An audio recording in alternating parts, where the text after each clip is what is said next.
Ganti tos rapindo Gusti Putri Sri Mbok. Mas Sri Mbok tolong. Sri Mbok iku apa? Manuk.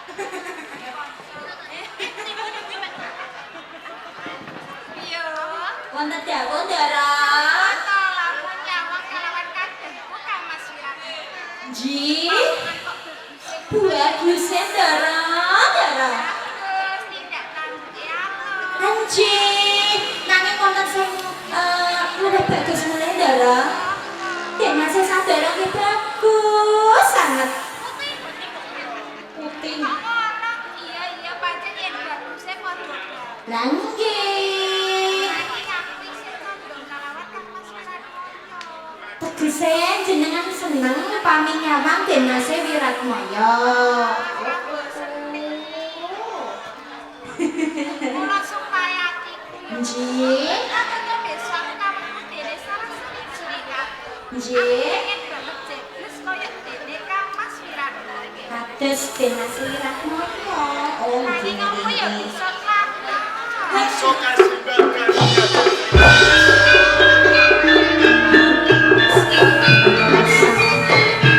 Anggihipun jenengan rasan kebeneran. Ayo dulu.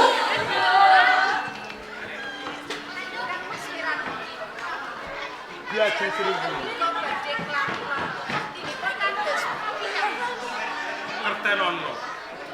Tenane ana pewadi sing diwung kok ngerteni. Diajeng seribu. Ning kene aku bakal sorah lawan sliramu. Nalika Praja Majapahit dipun asta Sang Juwita Ratu Kencana Wungu. Senajan ratu apawaan wanita. Nanging bisa gawe kuncarane ana ing Praja Majapahit. Sak temah diaji. Praja Majapahit kesaputing mendung. Peteng dedet lelimengan. Sing dituwake adipati saka Kadipaten Blambangan. Merong kampuh mengkang pranatan ana ing Praja Majapahit. Perangane Punggawa Praja padha gugur ana ing Medyan Laga. Sak temah Sang Juwita Ratu Kencana Wungu ngutus saka guru dek-adeke ana ing Praja Majapahit ya kuwi Eyang Ranggalawe. Diajeng Sriwuni saguh sumaguh kapara Eyang Ranggalawe maju ana ing Naranggana kadherekake abdi kinasih ya kuwi Wangsapati. Ora ngerti sangkan paraning dumadi sak temah. Wangsapati kena sanjatane musuh. Kena panah kang aran panah Naraca Bala. Sadurunge Wangsapati tumekaning pati. Titip peling kelawan Eyang Ranggalawe. Mergo apa diaji? Mergo anak Wangsapati lagi wae ndarbeni sepuh. Lamun laen konang bayi ing bisuke bisa kacipta ana ing jagating Srawungan. Nempel kamukten ana ing Kadipaten Tuban. Kapara dina iki was ngancik remaja putri kang aran Sriwuni. Yen Kang Mas Wiratmaya. Lah kok naminipun menika jebles kalian kula. Pancen sliramu diajeng Sriwuni. Iya, Mbak.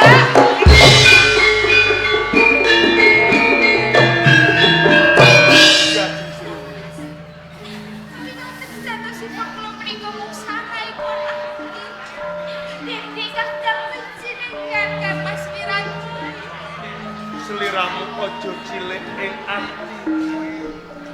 Pangkreng kuwe Kanjeng Rama kelawan sliramu.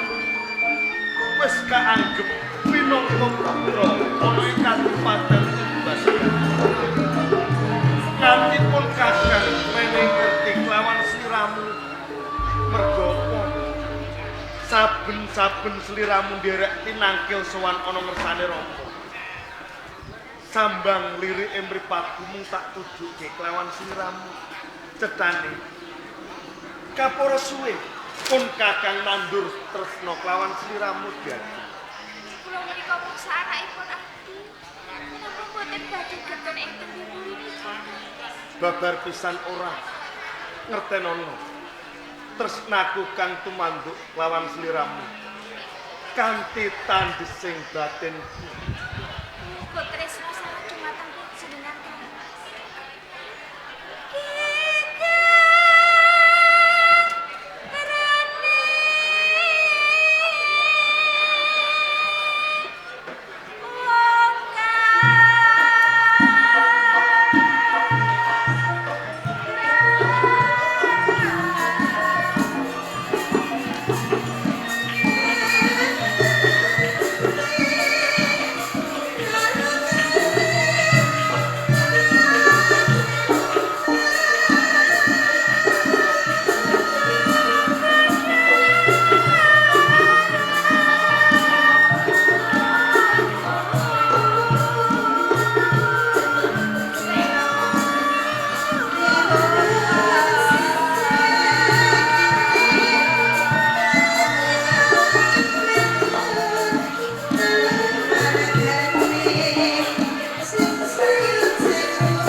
Luput pisan kena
rumangsa bombong sajroning atiku sakwise sliramu lan pun kakang bebarengan nguntapno isen-isening ati. Lahir batin kula tresna dumateng panjenengan Kangmas. Mila ing mriki kula sumpah lamun benjang kula boten saged sesandingan kaliyan panjenengan Kangmas Wiratmaya. Luwih becik kula tumekaning pati kakrocok dene gaman sewu Kangmas.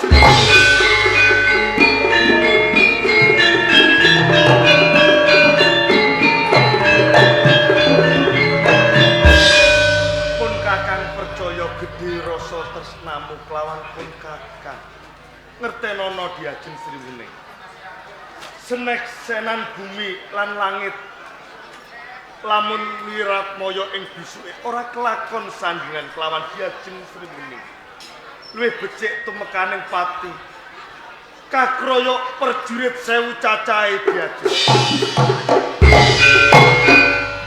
Ya tresna kula pujan saged nyawiji kang kula tresna kaliyan Gegundilane atinipun kakang Diajeng Sriwuning. Boleh kasih.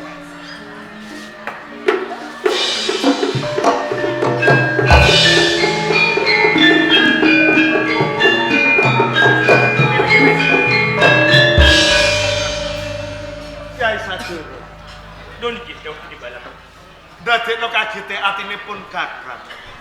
Sliramu mapan ana ing Taman Sari kok ora sebowo luwih dhisik ya. Nyuwun sewu.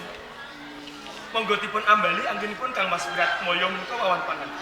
Kok ora sebowo. Ampun klentukipun nampi. Boten ateges kula menika kirang trapsi. Tuhunipun nalika kula badhe lumebet wonten Taman Pamarku. Wiwit kala wau ugi kula sampun sepuh. Sepisan kalih malah kapur sampun kaping 3. Nanging emanipun diajeng Sri Uning lan panjenengan boten midhangetaken lan boten mireng. Yen kaya ngono wis sawetara suwe.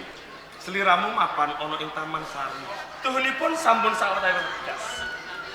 Ngerti kedadian ana ing Taman Sari. Kenging menapa mboten suasana wonten ing Taman Sari lan kahanan menapa kemawon. Kula mangertosi. Ngantipun Kakang cedhak kelawan diajeng Sri Uning. Nyai Sadara. Tak jaluk lawan sliramu aja nganti salah ing panampa. Kenging menapa kados mekaten. Merga apa Nyai Sadara? Pun Kakang lagi wae paring piwulang kelawan diajeng Sri Uning. Kang Mas Wiratmaya nembe kemawon paring wewarah lan sesorah kelawan diajeng Sri Uning. Cedhane kaya ngono. Ngenani babakan menapa, Kang? Joget lawung lan tembang gedhe. Sliramu mangerteni dhewe Nyai Sadara. Saben-saben ana tamu Patmanca negara. Sapa to sing nyugata?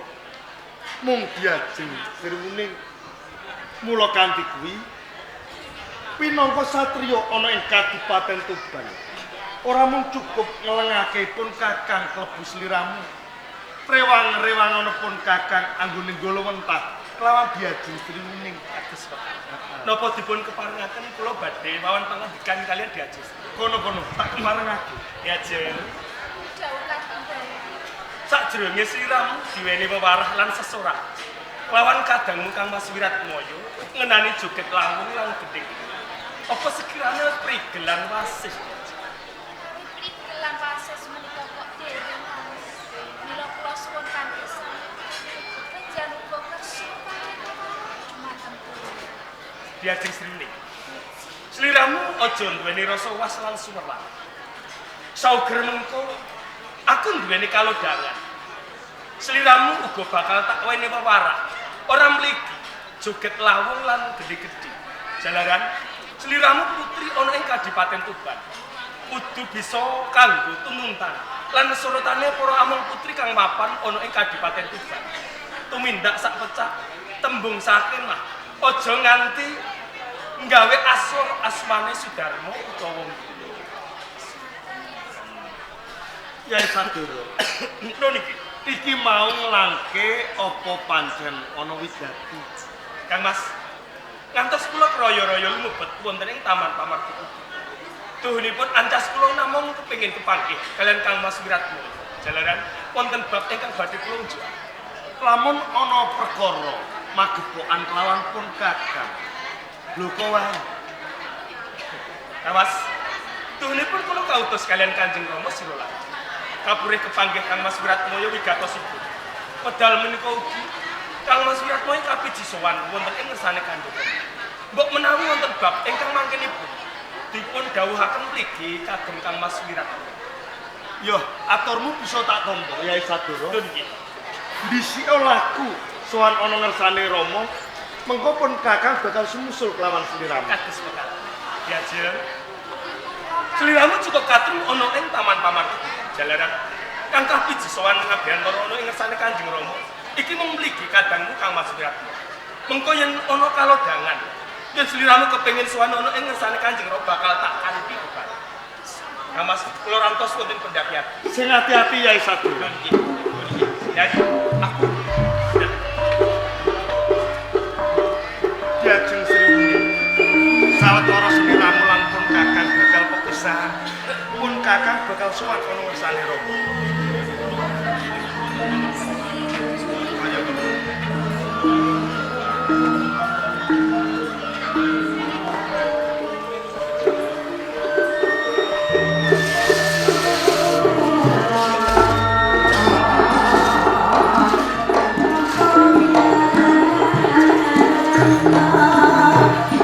Thank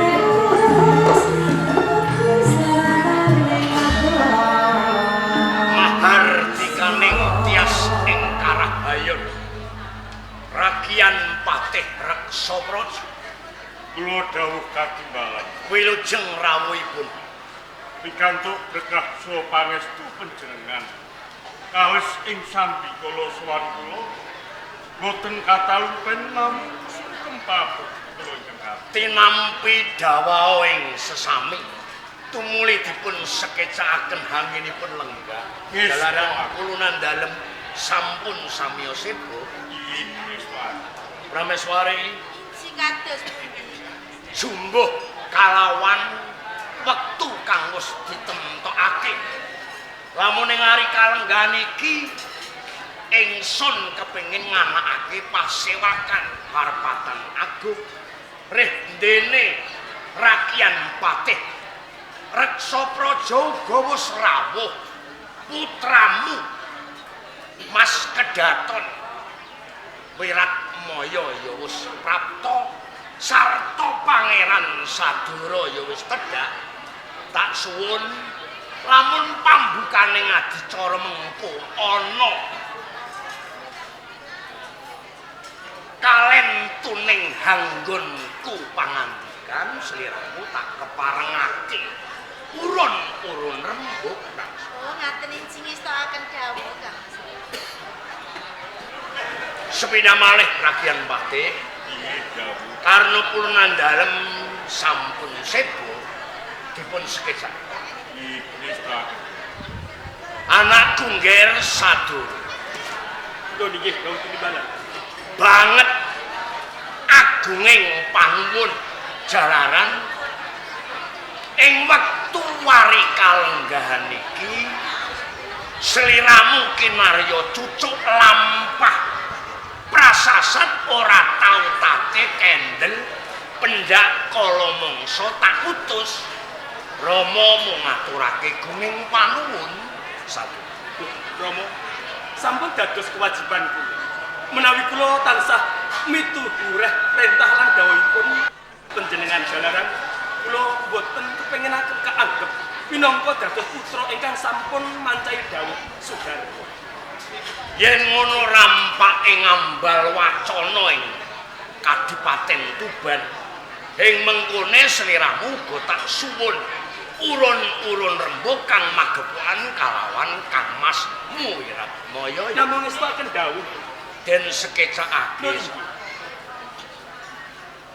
putra Gungger Wiratmaya dawuh katimbalan sliramu kinarya pandam pengayuman ing mengkone nanging kadadak tak suwun supaya ngabiyantara ing dampar Maison Danu Tuban apa kaget dadosaken kejuting manah nembe kemawon kula mapan wonten ing kasatriyan kasaru dening kadang kula iya ingkang supados kula sowan wonten ing ngersa panjenengan iya menawi ingkang putra gadah kaluputan tumrap negari utawi keluarga pidana menapa ingkang badhe kula sandhang kula mboten badhe swala kebak ing pangapurane Rama tumrap sira jalaran Wiratmaya jejering sinatriya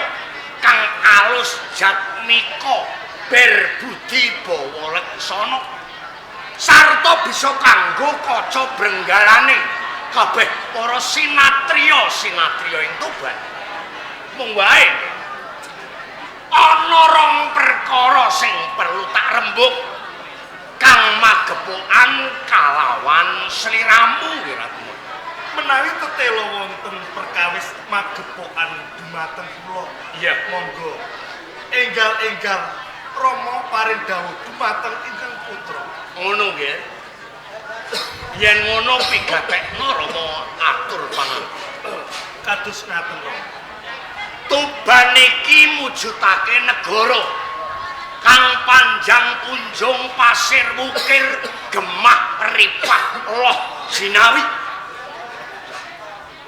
tumangkar kondang hangrembaka prasasat kawula dasih tamtama nayaka praja samiya sakyek saeka kapti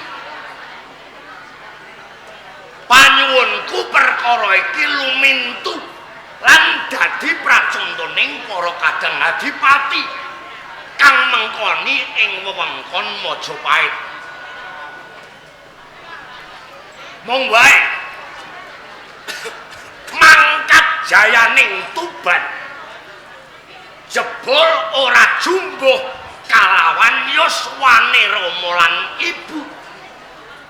Jalaran kuncaraning Tuban saya tumangkar ning Rama saya sepuh, Ibu saya yuswa. Pindaning sengenge utawa surya wis cedhak kalawan angslupe adoh kalawan pletheke. Sareng Rama mbuka partisara kekancinganing negeri. Ing kono tinulis yuswa lan lereking kepraban. Tumuli banjur ana tatanan gantining ratu utawa adipati kudu lumengser marang putra kang mijil werda lahir saka garwa Prameswari. Lah rendening Tuban iki mau ana putra loro kang mijil werda, Raden Wiratmaya ya Pangeran Agung. Sing kaping pindho Raden Sadara Pangeran Tengahan utawa bungsu. Tumuli banjur nganakake musyawarah bebarengan Paman Mureksa Praja sarta tamtama para pinisepuh Tuban nemtokake lengsere Pak Ramamu sira lawe gantine Hadipati ora liya mung putraku Pangeran Wiratmaya.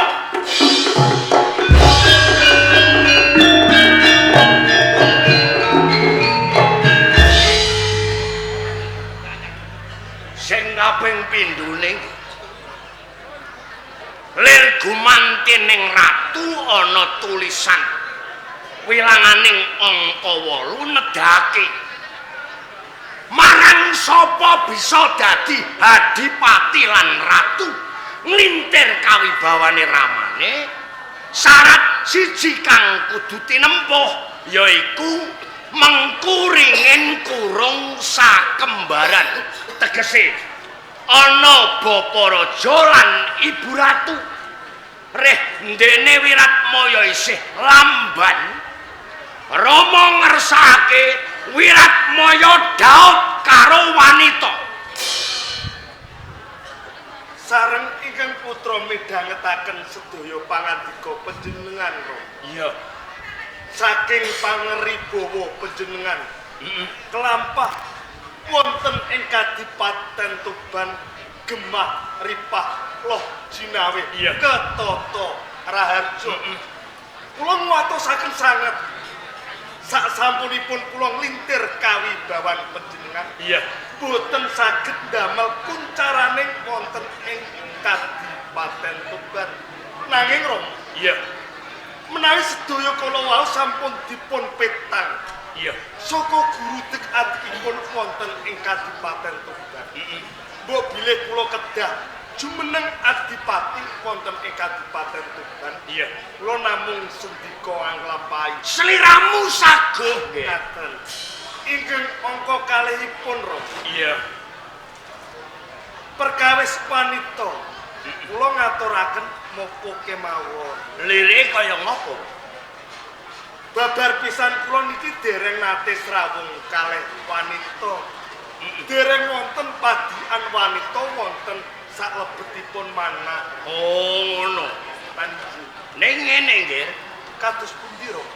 weninging penggalih sarta niring pangangkah Rama Paman Mureksa Praja sarta ibumu pinangka pangudanging wong tuwa tumrap anak yen sliramu durung handar beni wanita pilihan Rama sing bakal milih akeh menawi panjenengan sampun kagungan pilihan wanita Iya.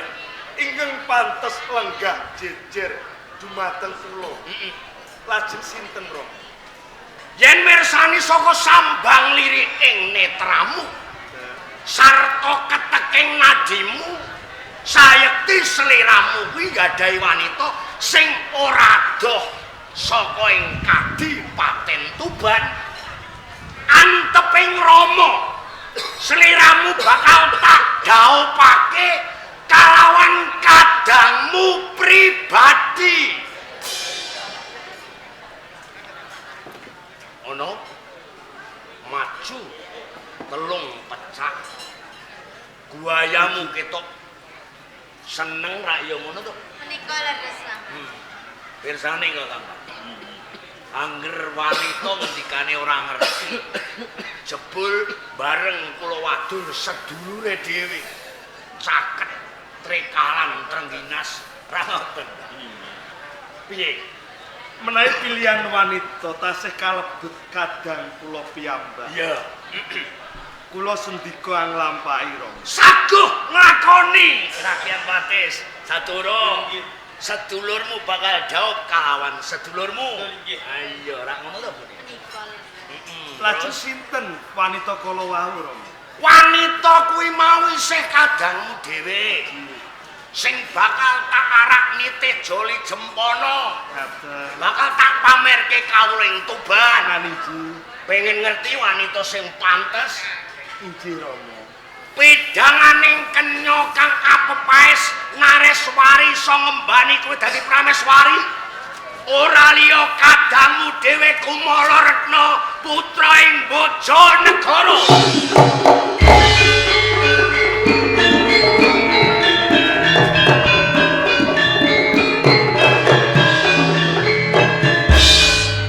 Telung pecak mundur guayamu beda kalawan padatan ono Kepareng matur, Rom. ya Saking pangandika panjenengan, mbok bilih kula kedah dedaupan kalih Kumala Retna. ya Srawung kemawon kula niki dereng nate kalih Kumala Retna. Nggih menawi Kumala Retna menika ayu, menawi ala, nggih menawi kula niki tresna, menawi boten lajeng kedah kados pundi anggen kula nempuh talining bebrayan dumateng Kumala Retna. Ger witing tresna jalaran saka kulino siji loro kadangmu Kumala Retna kuwi pepetan kembang kang pinajang ing Bojonegoro ayune separo jagat ing Kadipaten Tuban lan ing Bojonegoro Rama ora salah milihake jalaran dheweke traing kesuma rembesing madu titi sing andana warih pantes yen tok sesandingan kalawan sliramu nek ora percaya takono wakmu reksa praja kadangmu sadulur Menika estunipun leres. Nak Mas Raden Wiratmaya. Sedaya leres dawuh pangandikanipun ingkang Rama. Awit menapa pun paman nalika semanten ugi nate ndherekaken ingkang Rama wonten ing Kadipaten Bojonegoro. Ugi ngertos dhateng pasuryanipun putri Kumala Retna. Mboten trima ayu ning super Menapa ingkang dados pangandikanipun Kanjeng Rama? ya Nalika kula nuhuni pangandikanipun Kanjeng Rama, sowan wonten ing Bojonegoro kepanggih kalian papan Adipati Prabadingrat. Wonten ing pendhapi agung katon regeng. Jalaran wonten pinanggenipun kanggo Kumala. Menawi kelampah mangkenipun panjenengan dedaupan kalawan kanggo Kumala. Tatam Tuhan nimbuhi kuncarane Kadipaten Tuban napa dene Bojonegoro menawi dipun gambaraken wonten alam wewayangan. ya Menika kados dene Kamajaya lan Dewi Ratih. nah siji kena nggo tamba tresna loro kena nggo tamba watuk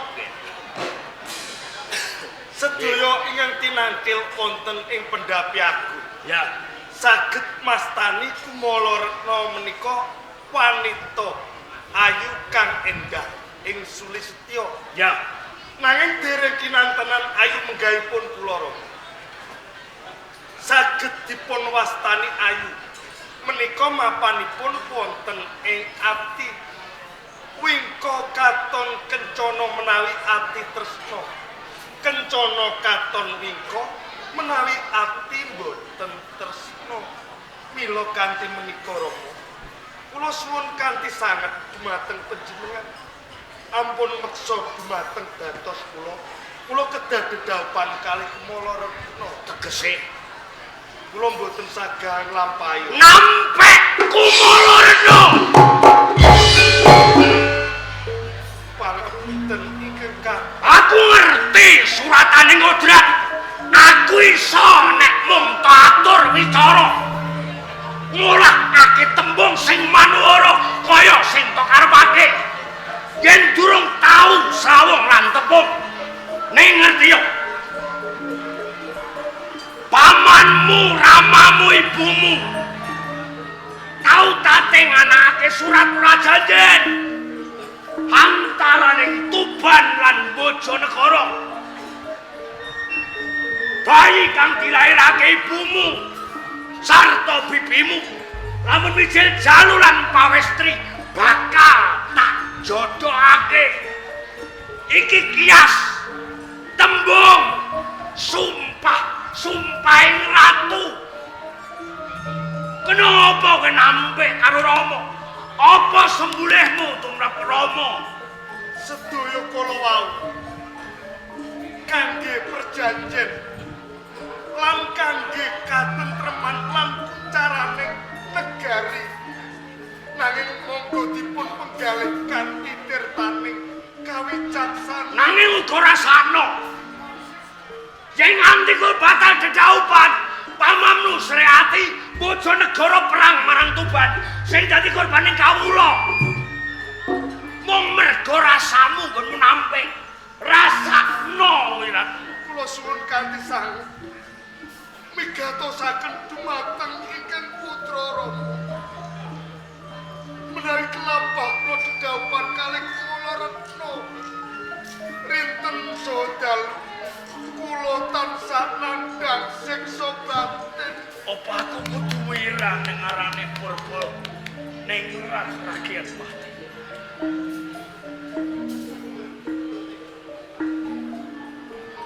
Rama, sepisan malih kula suwun kanthi sanget kula boten sagah menawi dedaupan kalih Yen ngono uwal saka pangikating Rama lan anak. Wiwit dina iki aku Sira Lawe Sutik nganggep Wirat Moyo anak.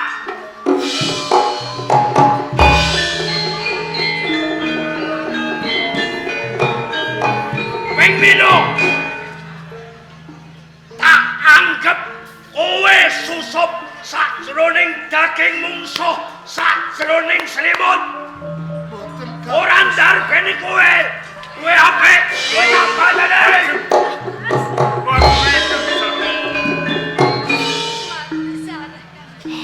Monggo kula aturi ratu Brahmantara jenengan. Coba tanpa nono iki. Tanpa nono pusaka iki Wiratu. Katimbang ibu nyawang kahanan sing kaya ngene, ing tembene bakal nandhang wirang. Ora nate nyuwun apa-apa marang sliramu. Saiki ibu bakal nyuwun sliramu nyoba karo Kumala Retna. kula mboten saged anglampahi. Dadi sliramu rasaku dedaupan karo putri Kumala Retna. Katimbang aku nyawang kahanan kaya ngene, percaya nang aku. Ayo, paten dulu, ya mau paten dulu. Nanti bangun apa budak kita kenalku. Percaya putu mekane mati ke. Boten monggo katuran lenggah.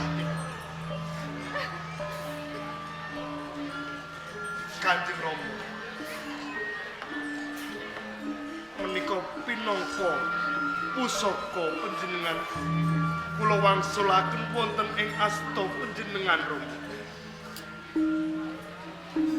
Lan malih ingkang putra badhe matur Rama. Ageng raos tresna kula dumateng panjenengan. Sinaosa selak dumateng batos kula. Kula saged menawi dedaupan kalih kula.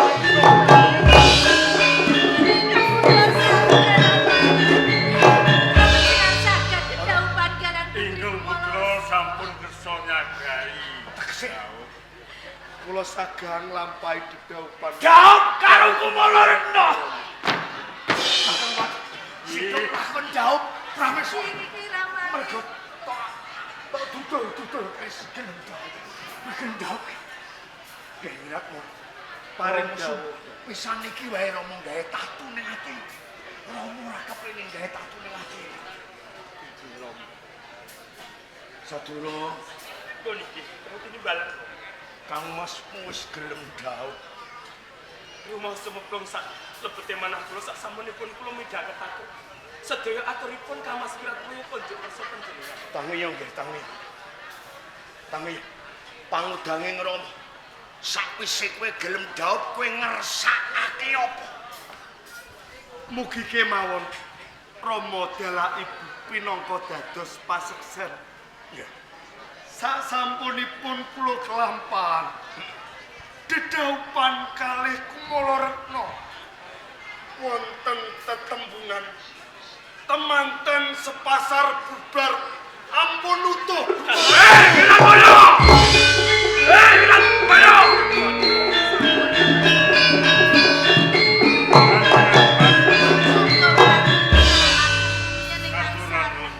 Ampun kesangatan panjenengan menggalih perkasa Areng mirang keah jalaran Kang Mas Wiratmoyo sampun kersa dedaupan kalian kanggo.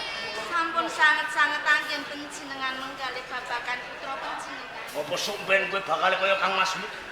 Rama, Sisan nek wargae tatu ning Rama sisan. ampun ngendika kasih sepekatan kok. Jalaran kula mboten wani mancahi dawuh pangandikanipun Kanjeng Rama. Kula suriken sareh Kanjeng. Apa Ingkang putra sampun nyagahi kersa kadhaupaken kalian Kumala. Lan kula pitados ing mangkenipun yen ingkang putra Raden Wiratmoyo sampun ngertos dhateng pasuryanipun Kumala Retna. Tartamtu badhe nuwuhaken raos tresna.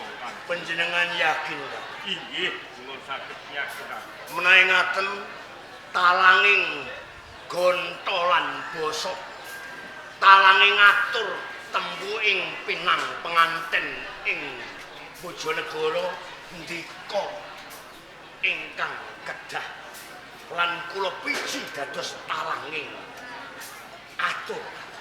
Kula tansah ngestakaken dawuh ugi sagah pinaka dados lalang. Lan sliramu kejaba dadi cucuk lampah dauping Kang Mas Rama ngepinginake sliramu dadi sobo manggalaning Tartamtu mangkenipun badhe kula tindakaken menapa ingkang dados sabdanipun Kanjeng. sumaktakno kreta joli jempana sandangan aja nganti nguci wali serah-serahan tak wasake ndika Sikados pundi kanthi busana dhewe wis wanang tak